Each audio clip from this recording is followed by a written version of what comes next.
Bismillahirrahmanirrahim. Assalamualaikum warahmatullahi ta'ala barakatuh. Alhamdulillah rabbil alamin. Wassalatu wassalamu ala asyrafil anbiya wal mursalin wa ala alihi wa sahbihi ajma'in. Alhamdulillah, we are still on chapter 4 of our book, Positive Islamic Psychology, a transcendent model to achieve peace, happiness and success in the 21st century. And today we are going to talk about understanding phobia within the context of how we can heal phobia using Islamic psychology, positive Islamic psychology, the methodology that I have taught in the more than 400 videos I have uploaded. Inshallah, we will summarize this into various areas of, for example, healing using our approach, that is PI-CBT, Positive Islamic Cognitive Behavior Therapy, PI-CBT. That's our approach. There are more than 200 videos there in Islamic Psychology PIP. You can study that and then you can understand how we are actually approaching a lot of these psychological problems as well as mental problems that seems to be intractable, cannot be resolved. But inshallah, it can be resolved by the grace, the mercy of Allah and the help in which we understand the purpose and meaning in life and understanding our journey of how we are going to overcome challenges in life. And phobia is one of those challenges that we have to face. All of us have some sort of phobia. People have phobia of snakes, phobia of heights, they have phobia of poverty, phobia of even friendship. They have all kind of phobias. All right, so we have to figure out what are the phobias that are affecting us, and inshallah, if there are some of those of our friends, they have these phobias to the extent that it is disruptive to their life, then we can help them in a way. We're using Positive Islamic Cognitive Behavior Therapy. I'm going to give you some ideas as we discuss this issue. So we go to understanding phobia in chapter 4 of our book. I just read one or two paragraphs and then we can understand this. Phobias are a very common expression of neurosis. A phobia is a specific fear which is a way out of proportion to the things feared. So it is out of proportion. For example, a harmless snake, even is non-poisonous, we just go into very severe panic attack. It is an obsessively persistent, unrealistic fear which is inappropriate to the situation. So that is the definition of phobia. An obsessively persistent, unrealistic fear which is inappropriate to the situation. So fear of heights, for example, we dare not go up in the lift because as we go up in the lift, we think we're going to die. Or when we see ourselves at the top of the building, we think we're going to fall. All right, this is inappropriate. But that is the reality of those persons undergoing the situational condition of phobias.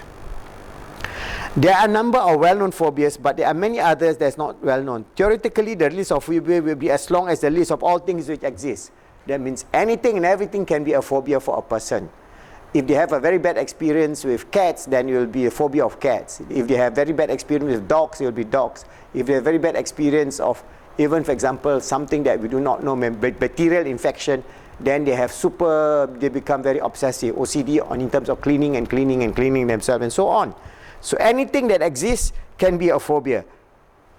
Since anything may serve as a stimulus for the phobic reaction, very common phobias include claustrophobia, the fear of closed places, acrophobia, the fear of heights, ophidiophobia, that is fear of snakes, etc. Phobias include both harmful and harmless objects of fear.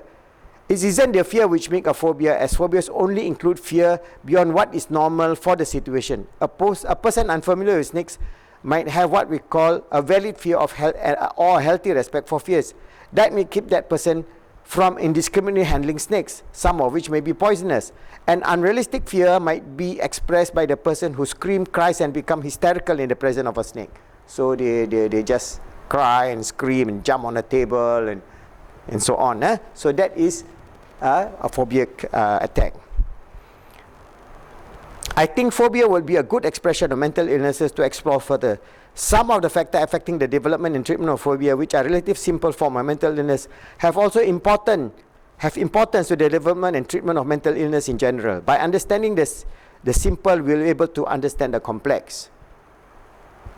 All right. So I'm just reading to you, and then I'm going to recap what I have taught you in the previous 200 over videos. from the Islamic perspective, we have level or hierarchy of our realms of existence. And remember our model, we have the self, we have within ourself the qalb, we have the ruh, ar-ruh or the spirit, al-qalb or the heart, we have the al-akal, all right, or the mind, and then we have the jasad, al-jasad. So this is our Ghazalian model in terms of the realms of existence. Remember, they are all the same thing. From the perspective of the innate nature, we are living in various realms in a composite reality. All right? So our consciousness is driven by FET. What is FET? I've explained to you. Feelings, emotion, and thoughts. So the hierarchy of what is expressed at our spiritual, emotional, mental and physical level is driven by feelings, emotion and thoughts. So these feelings, emotion and thoughts, FET, then drive our phobia. So our hierarchy of phobic reaction actually is expressed in the physical realm. We see this manifested physically because we jump, we shout and so on, hysterical. But that is actually the last aspect from our understanding of the inner nature of human beings. We are not operating at the TEF, that means thought, emotion, feelings. We start with feelings first, and that feelings comes from the supraconscious, that is coming from the realm of the spiritual, emotional and mental. So this supraconscious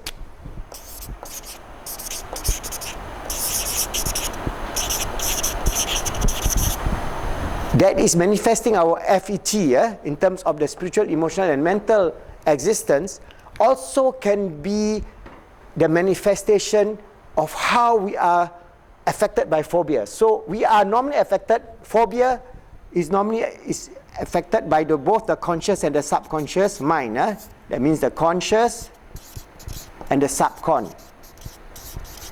Alright, this is where we see this usually manifested. Alright, so if we look at that, it triggers the feelings, all right? So it triggers the feeling in terms of at the physical level as well as our emotional level. So if we understand that, we would then understand that basically the solution is to go deeper at the higher level of consciousness. That means if we are going to explore if this is where our phobic reaction takes place, our phobic reaction takes place, then we know that we are operating at a very narrow level of the self. That means we are depending on ourselves, relying on our conscious and subconscious mind, which triggers the physical manifestation of the phobic reaction. This triggers physical manifestation, all right? And we also have the emotional feelings of fear, worry, disaster, impending disaster, and so on. But there is a biggest realm that we actually have excluded. That is the realm of the spiritual and the realm of our connection with Allah subhanahu wa ta'ala. So this is a very powerful weapon, very powerful tool for Muslims. So whenever we have a phobic reaction, the Islamic way of life is to go back to understanding that all our reaction in this world are just what? It's just basically expressions of some aspect of our existence. So we have expression of some aspects of our existence as a physical level. We can feel it, all right? We have some understanding of the aspects of our existence at the subconscious and unconscious mind. Yes, we can feel it. We have some existence of our understanding at the emotional aspect. Yes, we can feel it. All right, but this is the spiritual understanding that Islam offers to all people in the world. If you want to have assurance, because only in the assurance of Allah, only in the assurance from Allah, can we then control our emotional, conscious, subconscious, and physical self. Because in terms of the hierarchy of being, our being is, we are a spiritual being. So our spiritual then can actually overcome phobic reaction, fear, worry, and so on. Everything that we have in this life, as we discuss in terms of psychological problem, can be resolved if we go deeper at this level. But to go deeper at this level, then you must be a believer. Because if you don't believe in spirituality, you just take this. Then you have your phobic reaction, you have nowhere to turn to. In Islam, we have Allah to turn to. So there are many ways of doing it. In our book, there is the aspect of meditation, aspect of contemplation, aspect of reflection, aspect of doing the exercises in terms of overcoming phobic reaction and so on. You study this and then you can understand. But to give you a simple example, for example, somebody has this phobic reaction and they've got nowhere to turn to. All right, from an Islamic perspective, to calm down, we have many ways of calming down. How? All right, we can go back to the spiritual realm. The spiritual realm. This is the realm. And its practices. So what are the practices? Zikr. Okay, contemplation, meditation and so on. Alright.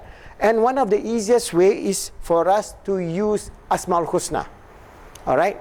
So if we have a fear, a worry, okay, you can use short remembrance of Asmaul Husna or long remembrance of Husna or various aspects. Your teacher may teach you, but some of the aspects that I contemplate on, it could be the short one, that when we are worried, we are fearful, we say, Ya Allah, Ya Latif. So we close our eyes, we say, Ya Allah, Ya Latif, Ya Allah, Ya Latif. The subtle, the protector, the one who gives us an insight to all the things. So Ya Latif. So a lot of teachers us about this zikr of Ya Latif. So Ya Allah, Ya Latif. Or you want from the Quran, it says, Ya Hayyu, Ya Qayyum, the ever-living, self-sustaining all existence. Alright, so in Ayatul Kursi, there is the first asma.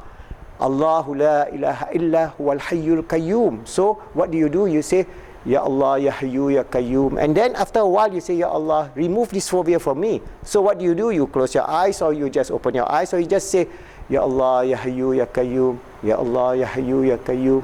Ya Allah, Ya Hayyu, Ya Qayyum. Ya Allah, Ya Hayyu, Ya Qayyum. Ya Allah, Ya Hayyu, Ya Qayyum. And then you say, Ya Allah, remove this phobia from me. Because He is the ever-living, eternal, absolute. Alright? And you just use these two, Ya Latif, Ya Hayyu, Ya Qayyum, and that's it. You can also do it with the three asma.